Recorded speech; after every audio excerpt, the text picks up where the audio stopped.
Silver Dave here. You're thinking about buying some gold. You're thinking of buying some fractional gold because you don't want to spend too much to buy gold.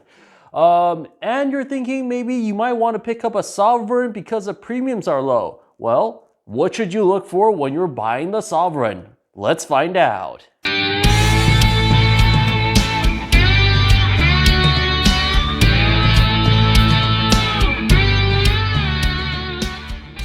I did a few videos before talking about the sovereign and why you should consider adding to your stack. And the main reasons are it's a good coin, it's 22 carats of gold, same purity as the gold eagle, but it has almost no premiums for the weight. It's a little bit less than a quarter of an ounce, and we'll go through the different aspects about the sovereign and what to look out for when you're buying a sovereign, because it's not an American coin.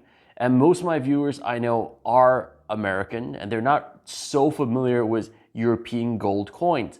The good thing about the sovereign, it's quite besides its weight, everything else about it is the same as the gold eagle, right? So some specs about this coin.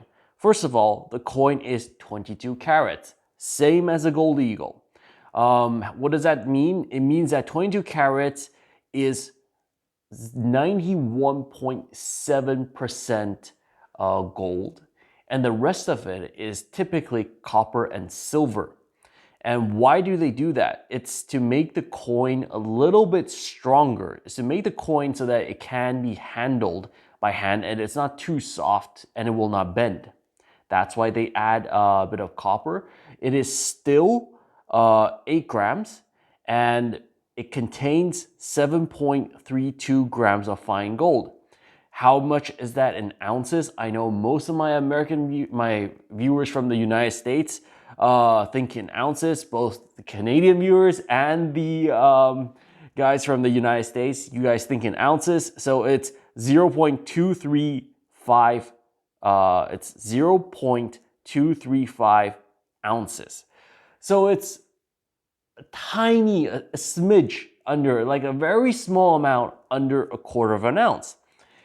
And what should you expect to pay for it? Well, I looked online and at today's spot price, so today's spot price is $1,889 an ounce.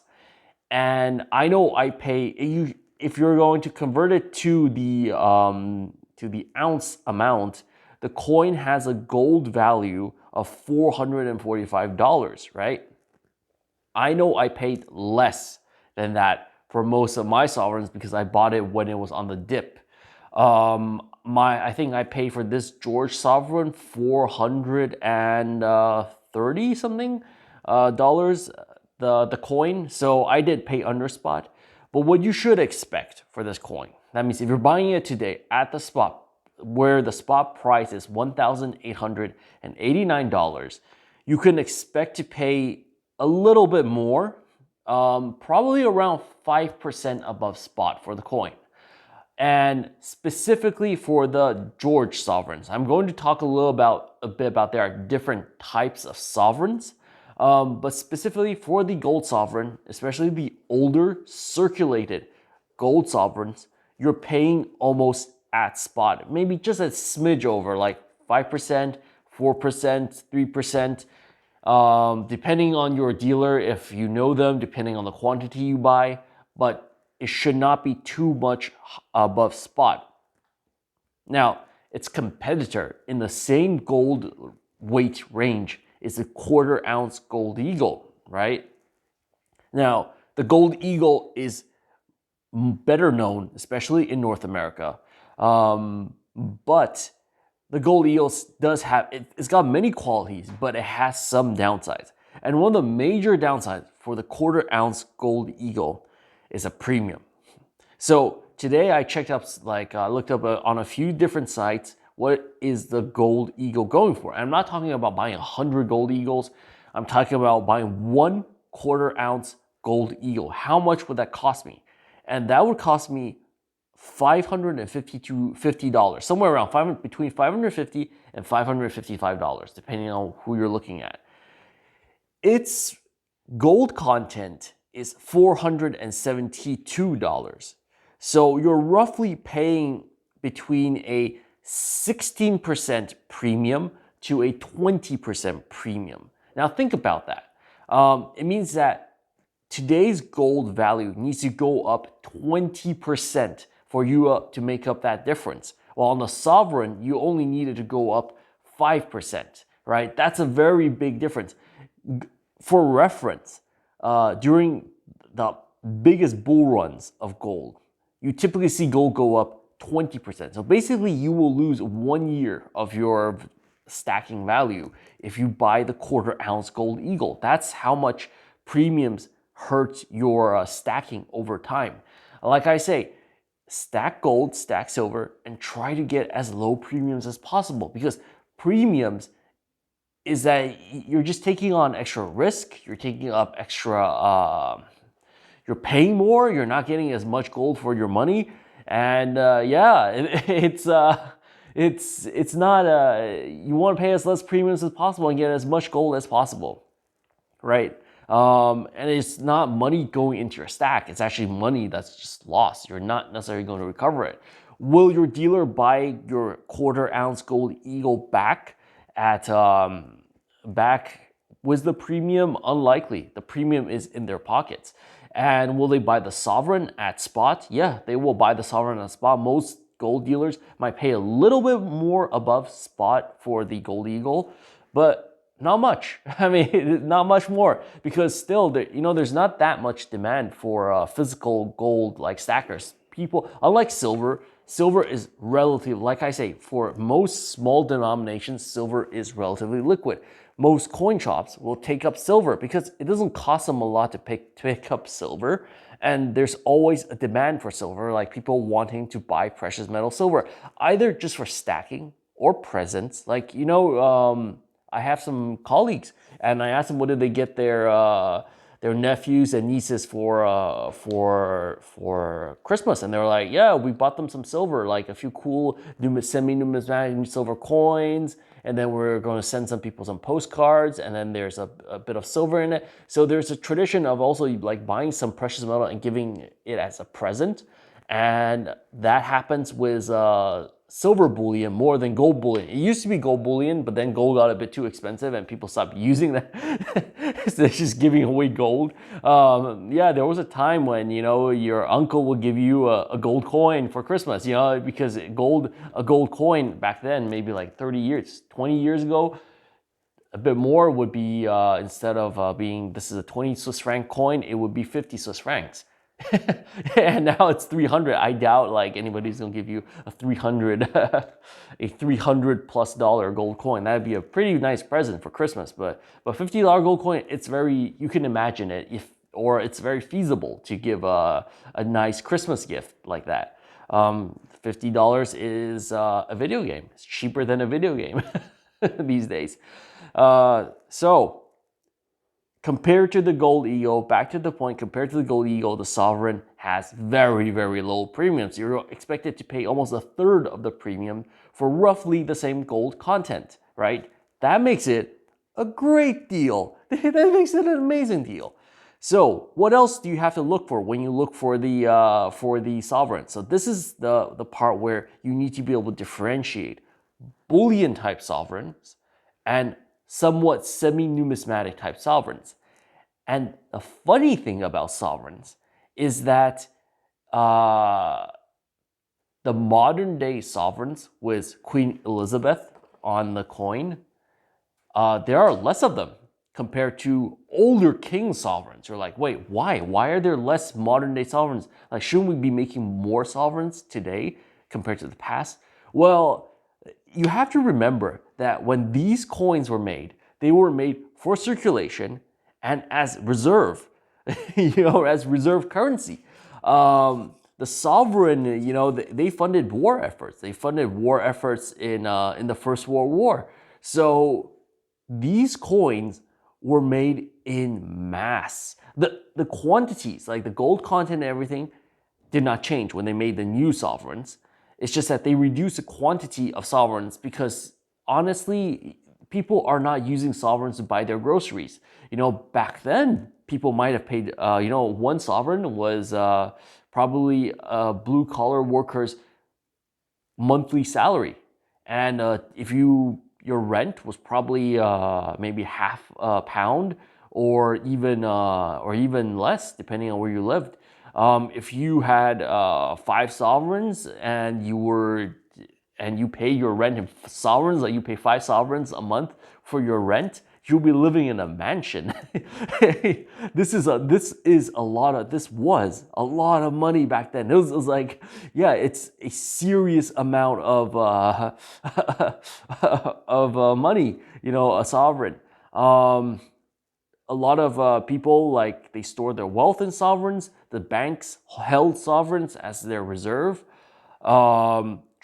International trade depended on the use of sovereign. The sovereign was the world reserve currency. That means that all through the Commonwealth, the British Empire, every single country used the sovereign as its currency of trade. And even so with the United States, you would be paid in sovereigns. If you traded with the British Empire, they will give you sovereigns and you would accept it because it's gold. I mean, there's no reason why to not accept it. On the European continent, they had a different standard. That's why I have this coin out. It's called the Latin Monetary Union coin. And this is 90% gold. It's slightly less valuable than the sovereign.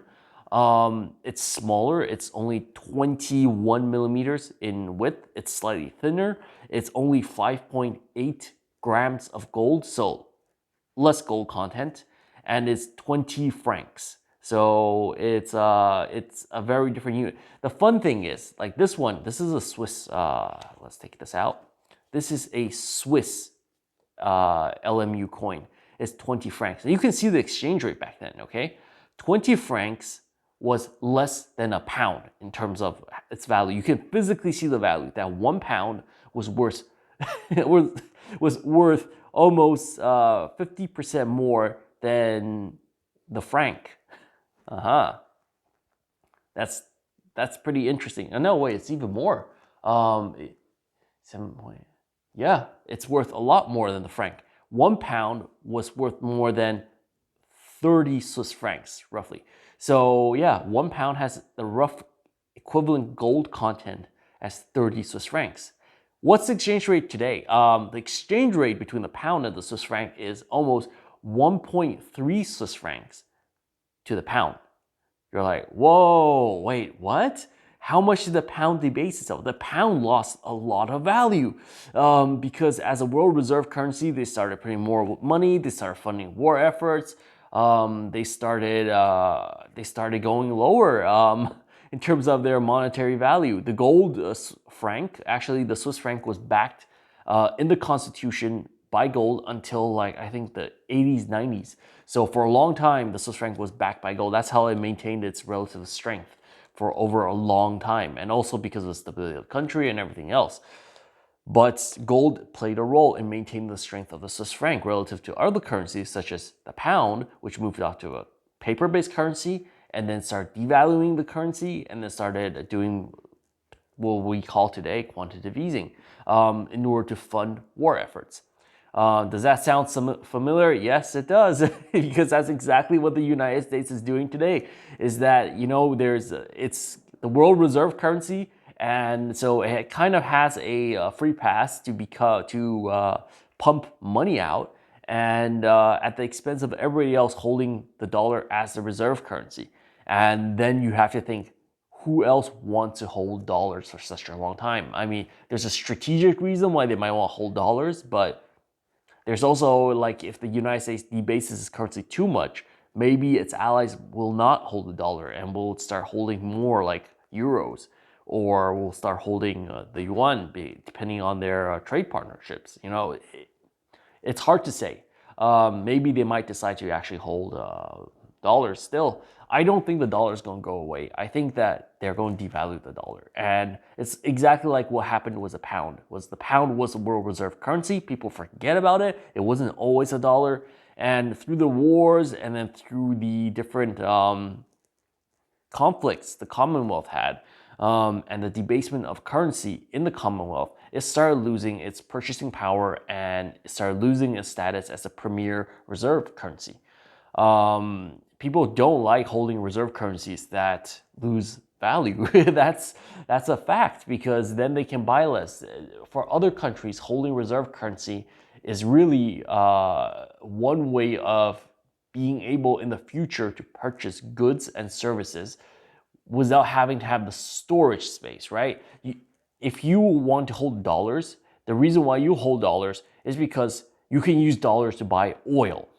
And it's easier to hold dollars in a bank account than to hold fields of like oil barrels, at which you have to maintain, stores, and stock. And it costs money to do that. So you don't want to do that. It costs manpower, it costs money, people can steal it. It's much easier to store like electronic dollars relative to storing fields of oil.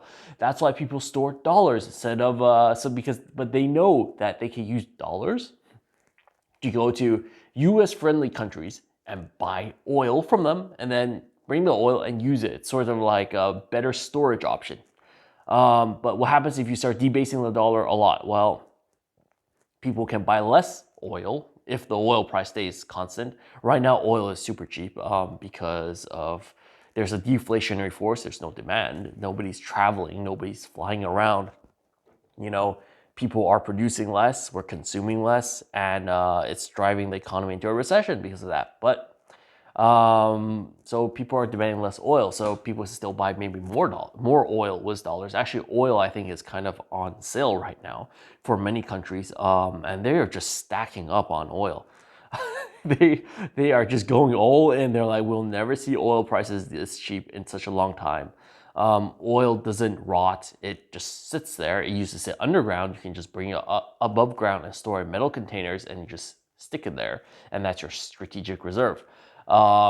Countries like, I believe, China, Japan is also, I think, buying some oil. A lot of different major countries, especially producers, are buying oil because it is so cheap right now. And they do expect the dollar to devaluate because everybody's expecting, the dollar to go down. And also, a lot of these countries are stacking up on gold because they're like, if we can't use the dollar, the only other reserve currency we have is gold.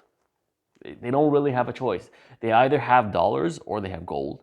And they can go to use euros, but it's kind of a pain to have countries accept euros. There's some countries that might accept euros, like the ones that are the more francophone friendly countries and they're selling oil, they might accept euros. But they generally also prefer to get dollars because every single other good is traded in dollars, unless it's specifically European goods. Honestly, I don't see the dollar completely going away, but I do see every single country right now thinking that the dollar will go lower. And you're like, yeah, but the dollar index weakened. Yes, but it can weaken more. Just because something weakened a little bit doesn't mean that it can't weaken more. It takes time usually for it to weaken. So back to the topic. I have to stay on topic. I have to remember to stay on topic. We're talking about the different types of sovereigns. In the early 19th century, sovereigns, and like I said, why we went off topic, was used as a reserve currency. So many sovereigns from the early 1900s until the First World War were printed for sort of commercial use, that people use them. So you have hundreds of millions of these gold coins in circulation, and either in banks as reserve currency or in circulation in people's pockets. I honestly have to say that very few people bought stuff with sovereigns because it's quite expensive. They would go this and exchange this for smaller units like crowns, shillings, pence. They had a weird sort of money system, but it's not a 10 based money system. It was like a shilling, crown, and a half pence, a 2 pence. You're like, okay, I can't keep up with that. A half crown, a half sovereign. They had a lot of different type of coinages, and the Brits were really fond of their coins during that time. So they had all sorts of coins.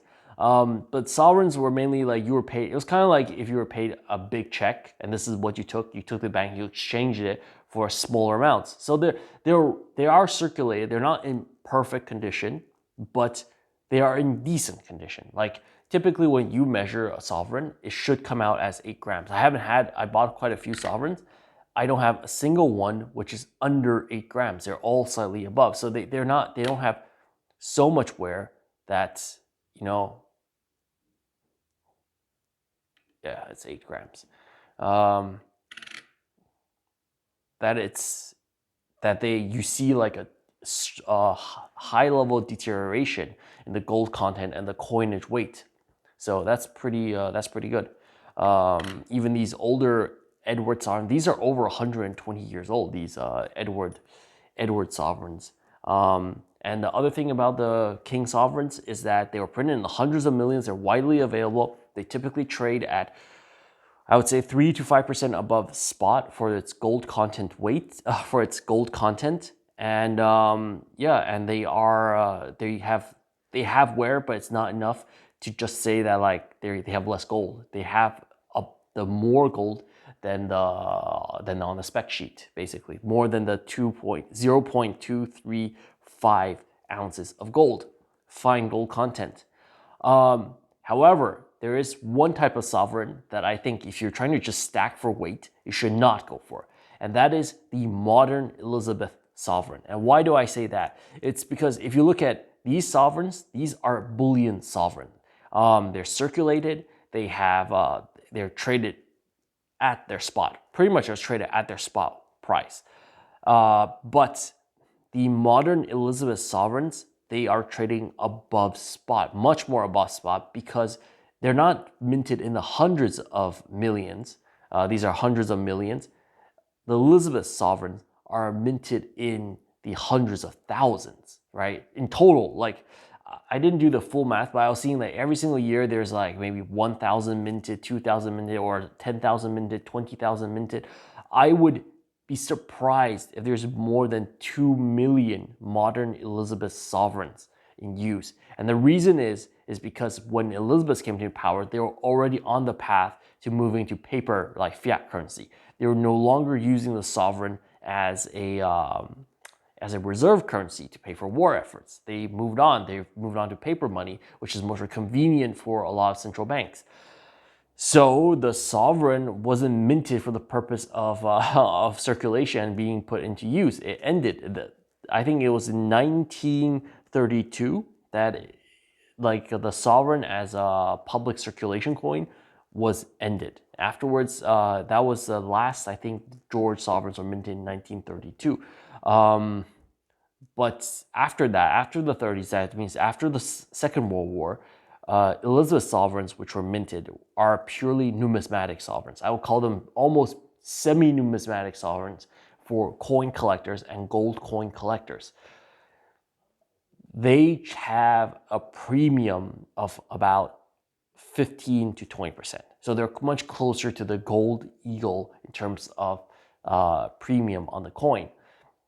They're nice coins. They're great coins. You can stack them, but they do have a higher premium and the same gold content as these older king sovereigns. So what should you buy? What should you look out for? Should you buy the king sovereigns, and should you buy the Elizabeth sovereign? For me, I want to stack weight. I'm like, look, I'm buying gold for weight. So I'm stacking the king sovereigns, and I'm stacking low premium Latin Monetary Union coins, which typically also have a 4 to 5% premium on the coin, not anywhere close to the 17 to 20% premium on the quarter ounce gold eagle. These are even less. These are like 1/5 ounce coins. Yeah, they're 1/5. They're a little bit less than 1/5 ounce. So for the weight, gold weight, these are also very, very cheap. And also the fun thing is, I'll bring this up next time when I talk about European bullion, is that both of these coins are classified as gold investment bullion in the EU and in Switzerland. The sovereign is classified as any sovereign. That means from the old ones to the modern day sovereigns, they're all bullion sovereigns. The LMU gold coins are also investment grade, and they're classified as investment grade. So there's no value-added tax on any of these coins. There might be capital gains depending on the country you live in. In some countries, there's no capital gains either. So it's good investment. It's very liquid. It's very low fees. And that comes to another point is that a lot of banks do buy these coins. There's low fees for you. There's low fees for the bank. These coins are sold also by banks. If you buy from a bank, they typically come sealed, and if you do sell to a bank, you do need a certain, like, you can do it. They might charge you a little bit for testing the coins, but other than that, if there's still the coins, they will take the coins. If you want to not lose absolutely nothing on it, you have to buy from the bank. It'll be more expensive. The bank sells you, I think, not at 5% above. This is from coin shops. Coin shop will sell you roughly at its gold weight. Banks will sell you slightly more. They'll sell you maybe sell 5%. They'll sell you 7-8% above spot price. So yeah, at that point, maybe then it's worth it to buy the modern Elizabeth sovereigns and not the old mass-produced king sovereigns. The king sovereigns purely just buy them for weight. I mean, they have a good gold content, low premiums, nothing to argue about that. And yeah, do I think this is a buy and these are things you should look out for? Yeah, remember, it's 22 carats. Main points. These are main points you remember when you're buying them, right? So they are 22 carats. Which means that they are 0.917 gold, so 91.7% gold, same as a gold eagle. They are 22 millimeters large in diameter. They are 1.5 millimeters thick. They weigh 8 grams. See if I can see this. Unset. Okay. They are 8 grams, and which translates to 7.32 grams of gold, or 0.235 ounces, which is a little bit under a quarter of an ounce. And you're expected to pay roughly around a 3 to 5% premium above spot for the coin. The premium should be less than the gold eagle. And the ones, if you want to go for weight and the low premium, go for the mass-produced king sovereigns. And if you're trying to buy stack gold for a bit more numismatic value and collectability, and you still want to stack sovereigns, go for the Queen sovereigns, so the Elizabeth sovereigns. Of course, there's also Victoria sovereigns, which have a very high numismatic value. I would avoid them because it's like, I'm not a historian or a historical artifact collector, and honestly, like, it's kind of a minefield. If you know, you know, but if you don't know, then and you're going in as an amateur, you're going to lose money. That's pretty much what I've learned talking to different coin collectors. They're like, yeah, you really need to know your stuff when going into this, because there's so many details and there's so much knowledge you need to know before you start trading numismatic value coins. Modern numismatic value coins, a little bit less of a minefield, but historical numismatic coins, such a minefield, so difficult, so much subjectivity. You have to understand what are the subjective things you need to look for, and then you can get a sort of idea, and then of course you can try and get your coin graded and so on, and it's a whole process. I want to keep it simple. I just stack for weight for gold, and that's why I just buy the low premium stuff with the maximum amount of gold. That's a good guiding measure, because you will always get your worth of gold when you pay for it.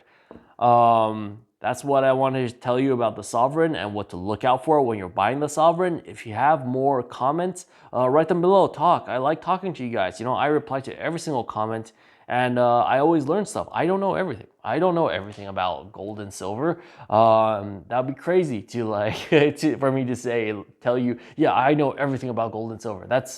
If somebody says that they know everything about something, most likely they know a bit, but in my book, the guy probably is overconfident about their own capacity. I don't know everything. I always learn stuff when I talk to you guys in the comments. I learned that sovereigns were used by RAF pilots to get them out of deep waters when they crashed behind enemy lines. You know, to bribe some officials to get out. So yeah, it's or bribe the enemy to give them transportation and get back home. So that's something I learned talking to one of my viewers. You know, I wouldn't know this if I didn't talk to him about it. That wasn't information I could find online. So, you know, not everything's online. So write a comment, share your knowledge. It's really interesting, and click the like button. That really helps me out. Subscribe. I post daily content. I know that around, I think 70% of you guys who watch this are not subscribed. It really helps me out if you are subscribed. And thank you for watching. Dave out.